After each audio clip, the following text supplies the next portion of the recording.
Одговорно и отчетно собрание, со помал број на пратеници, учество на граѓанскиот сектор во работата, отворена листа, една изборна единица, без злоупотреби на патните трошоци. Ова е собранието какво што го ветуваше СДСМ во својот план за живот пред декемвриските избори во 2016 година. 1,5 година подоцна собранието е исто какво што им го оставија претходниците, а ветувањата останаа само на хартија. Законите се носат по скратени постапки. Пратениците гласаат без да знаат зашто.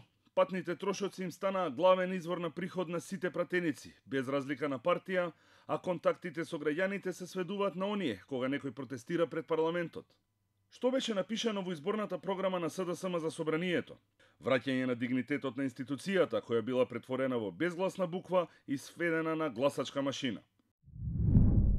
Ќе обновиме и почитуваме уставната позиција на Македонското собрание. Тоа ќе значи дека избраните представници на граѓаните, а не нивните партиски шефови, ќе ги носат клучните законодавни одлуки и ќе имаат вистинска моќ и политичка волја да обезбедат контрола над извршната власт. Деградацијата на парламентот продолжи. Пратениците паднаа уште на првиот тест. Дефокусирани, не гласаа за закон кој самите го предложија.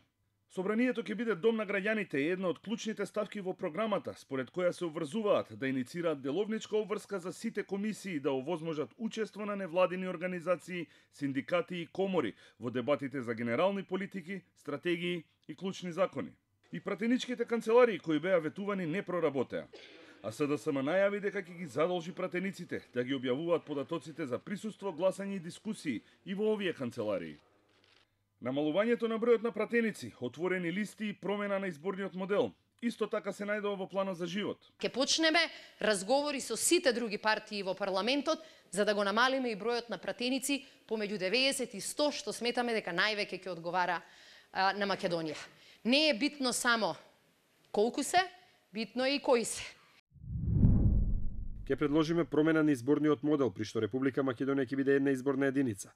На тој начин ќе обезбедиме еднаквост на гласот на сите граѓани. Ќе создадеме шанса помалите политички партии да имаат самостоен настап, наместо да зависат од предизборните коалиции, и ќе ги прекинеме непродуктивните политички дебати за промена на границите кај изборните единици. Посебна точка во програмата е носењето на законите. Скратена процедура е лоша процедура, сметаа од СДСМ, бидејќи го осакатува квалитетот на донесените закони. Затоа најавија ограничена употреба на скратената процедура само во оправдани ситуации, а еднаш годишно спикерот ќе мора да реферира за тоа колку закони биле донесени по скратена процедура и зошто.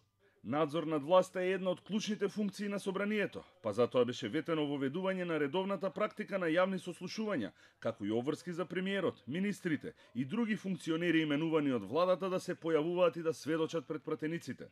ВМРО ДПМН и Силвана Бонева изгубија усул во крадењето на државни пари. За само 6 месеци работа во Државната изборна комисија, Силвана Бонева зела 12.000 евра за патни трошоци или по 2.000 евра секој месец. Ќе го ревидираме начинот на исплата на патните трошоци на пратениците кои не живеат во Скопје, за да се спречат сите можни злоупотреби. Пратениците ќе одговараат за поднесување на нереални трошоци. Сите податоци за приходите и трошоците на пратениците ќе бидат јавно достапни и погодни за анализи. Една од точките на која најмногу се обрна внимание и која најчесто се споменуваше пред гласачкото тело и граѓаните беа патните трошоци. Стоп за злоупотребата на патните трошоци стоеше во планот за живот. Единствена промена кога станува збор за исплатата на надоместот за патни трошоци е што сега синдромот на Бонева се префрли кај СДСМ. Од 20 пратеници кои подигнале по 10 или повеќе илјади евра за патни трошоци, половина од нив се токму од партијата која најави промени.